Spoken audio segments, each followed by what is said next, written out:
ዝም ብሎ ከፍቷቸው አያውቅም። ይሄን ከወንዶች ልክ ሴቶች በደንብ ይረዱኛል። ለምን እንደተናዳችሁ ሳታውቁ ተናዳችሁ አታውቁም? ሆርሞን ብቻ እኮ አይደለም። ከመሬት ተነስታችሁ በጣም ማልቀስ አምሯችሁ አያውቅም? በጣም ማልቀስ ከመፈለጋችሁ የተነሳ የሌለ ሲናሪዮ ፈጥራችሁ የሆነ ሰው ሲሞት በጣም የምትወዱ ሰው ሲሞት ምናምን አስባችሁ የዛን ቀን እንዴት እንደምታለቅሱ ምናምን ሬርስ እያደረጋችሁ የምታለቅሱ ሰዎች የላችሁ? ያ ጩኸት እኮ የነፍስ ጩኸት ነው ክርስቲያኖች። የተጨነቀችው ማልቀስ ያማራት እኮ ነፍሳችን ናት። መጮህ ያታኮ እስር ቤት ሆኖባት እኮ ነው ስጋችን። እግዚአብሔር ናፍቋት መሄጃ አታኮ ነው። እስር አድርገናት እኛ እምትጨነቀው ለምንድን ነው የምትጨነቀው? ምን ጎደለብኝ እንላለን። የምትጨነቀው እኮ ነፍስ ናት። እግዚአብሔር ጎድሎባት እንባ የሚላት እኮ ነፍስ ናት። እግዚአብሔር ጎድሎባት፣ እግዚአብሔር ናፍቋት ስለማትጸልይ አንተ ቃል እግዚአብሔር ስለማትማር አንተ የእግዚአብሔር ቃል በህይወት እለት እለት የሚፈስ ከሆነ ነፍስ አትጠማም፣ አትራብ። እማትራብ እማትጠማ ከሆነ ቅጠሎች አይረግፉም። ቅጠል ማለት ሃይማኖት ማለት ነው። አትጠራጠርም፣ አትጨነቅም። ሁል ጊዜ ልበ ሙሉ ነው እግዚአብሔር አምላክ ያዘጋጃል ብለህ ምንም ነገር አያሸብርህም።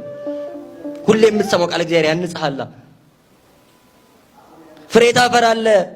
ፍሬ ማለት ምግባር ነው። ፍቅር አይጎልብህም፣ ትዕግስት አይጎልብህም፣ ትትና አይጎልብህም፣ ለጋስነት አይጎልብህም። ቸርነት፣ ደግነት ገንዘብ ነው። ቃል እግዚአብሔር አለ ህይወት ውስጥ።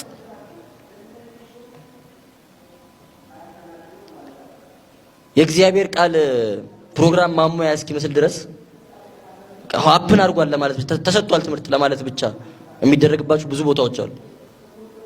እኛም ትምህርት ሲሰጥ ሰምቻለሁ ለማለት ብቻ የምንመጣባቸው የምር ለመጠቀም ለመታነስ ሳይሆን ማለት ነው።